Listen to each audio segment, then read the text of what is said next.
एक समय की बात है, रामपुर नाम के गांव में सभी गांव वाले बड़े प्यार से रहते थे और एक दूसरे का साथ किसी भी परिस्थिति में नहीं छोड़ते थे।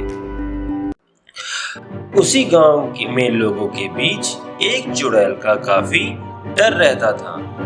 शाम के समय गांव में जैसे मानो वहां कोई रहता ही ना हो, एकदम वीरान पड़ा रहता था।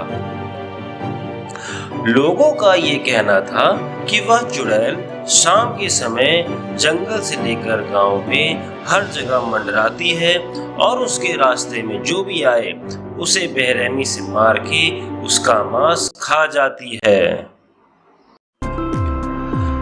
गांव में सभी लोग बहुत खुश हैं क्योंकि गांव में दीपावली का उत्सव धूमधाम से मनाने की तैयारी सभी घर में चल रही है।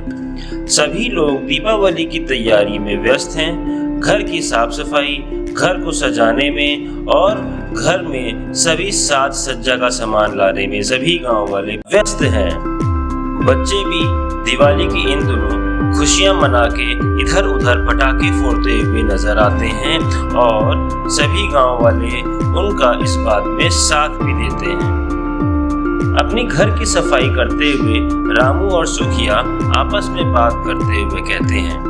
रामू सुखिया से कहता है, अरे सुखिया, इस दिवाली में क्या कर रहे हो? मेरी बीवी तो घर का काम करा करा के मेरी हालत पतली कर रखी है।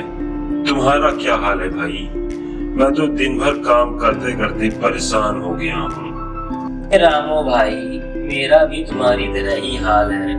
आजकल सफाई कर करके कमर टेढ़ी हुई पड़ी है। मैं भी क्या करूं, लेकिन दीपावली का त्योहार है, साफ सफाई तो करनी पड़ेगी।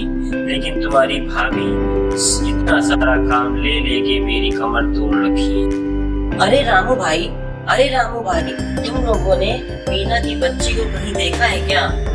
वो देर रात तक घर की सफाई कर रही थी, फिर अचानक से वो कहीं दिखाई नहीं पड़ रही। रात में मीना ने जब उसे खाना खाने के लिए बुलाया, तब से वो मिल ही नहीं रही है। मीना का रो रो के बहुत बुरा हाल है। तुम लोगों ने कहीं उसकी लड़की को इधर उधर बच्चों के साथ खेलते हुए तो नहीं पाया? मेरे को तो डर है कहीं वो खूनी चुड़ैल के कब्जे में तो नहीं फंस गई।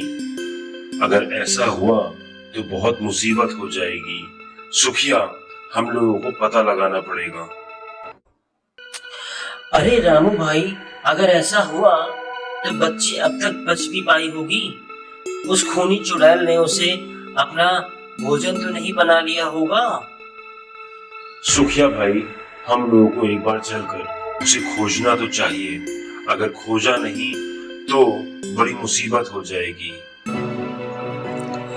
रामू और सुखिया सारा काम छोड़कर सभी गांव वालों को ये बात बताते हैं और सभी लोग जंगल की तरफ उस बच्ची को खोजने के लिए निकल पड़ते हैं।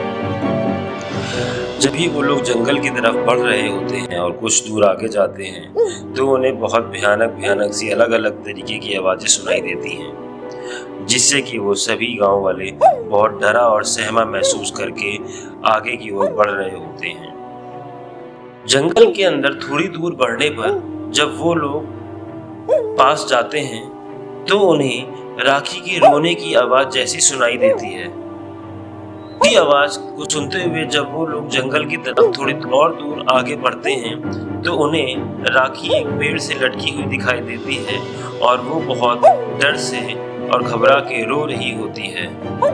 अरे बच्ची राखी, तुम यहाँ कैसे आ गई? और यहाँ तुम्हें लाया कौन? कैसे आ गई राखी बेटा? अरे रामू काका, हम रात को अपने घर की सफाई कर रहे थे और सफाई करते करते हमें पीछे से उस चुड़ैल ने पकड़ लिया और यहाँ लाके लटका दिया। मैंने उससे बहुत कहा कि मुझे छोड़ दो, लेकिन वो खूनी चुड़ैल ने मुझे यहाँ लटका दिया। तब से मैं यहीं लटकी हुई हूँ। तुम रो मत राखी, तुम रो मत। मैं अभी आता हूँ और तुम्हें इस यहाँ से हटाता हूँ।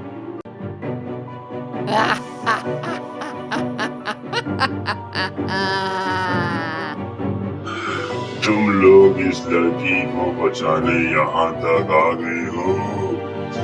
अब तुम लोगों की भी यहाँ खैर नहीं। तुम लोग बीमार के मैं खा जाऊंगी और अपनी बरसों की भूख मैं मिटा जाऊंगी।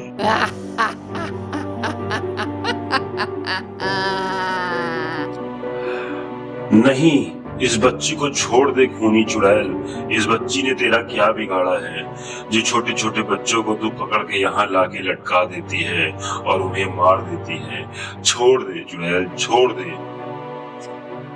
तभी रामू सुखिया को इशारा करता है और कहता है, तुझसे जो कहा था वो कर। सुखिया वहां से जाके पीछे के रास्ते से आते वो चुड़ैल के पीछे खड़ा हो जाता है और एक बैग से कुछ सामान निकाल के उसमें आग लगा देता है।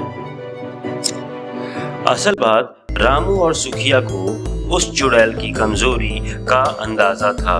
वो चुड़ैल आग से बहुत डरती थी, जिस वजह से उन लोगों ने आग के पटाखे लाके उस चुड़ैल के पास जलाने का योजना बनाई थी, जिसकी वजह से वो चुड़ैल डर के या तो वहां से भाग जाए या भस्म हो जाए। और यही योजना को रामू और सुखिया वहां पर अंजाम दे रहे थे। चुड़ैल को पटाखों की आवाजें सुनकर बहुत ज्यादा दर्द होने लगता है और उसका सिर फटने लगता है। तभी उन पटाखों से आग भी निकलने लगती है, जिससे वह चुड़ैल जलने लगती है और इधर उधर भागने लगती है। भागते भागते वह चुड़ैल पूरी तरीके से भस्म होने लगती है और वहीं पर राख बन जाती है। चुड़ैल को जला के राख कर देने के बाद रामू और सुखिया राखी को वहां से ले जाते हैं और सभी लोग बहुत खुश होते हैं। उनकी खुशी का ठिकाना नहीं रहता, क्योंकि उन लोगों ने उस खूनी चुड़ैल से खुद को और अपने गांव को छुटकारा दिलाया था और इस दीपावली के पर्व में खुशियां मनाते हैं। सुखिया रेखा से कहता है, बेटा आज दीपावली के शुभ दिन पर ऐसा तो होना ही था। हमेशा ही बुराई पर अच्छाई की जीत रही है। हम लोग दीपावली का पर्व भी इसी वजह से मनाते हैं, जब भगवान श्री राम ने रावण को मार के बुराई पर अच्छाई की जीत का कायम किया था और अयोध्या की ओर लौटे थे। तभी से इस दीपावली का पर्व हमेशा इसी प्रतीक को दिखाने के लिए मनाया जाता है। सभी बच्चे, बुढ़े और जवान इस दीपावली के पर्व को पूरे गांव में धूमधाम से मचाते हैं। सभी लोग इस दिवाली के उत्सव पर खूब पटाखे जलाते हैं और खुशियां मनाते हैं।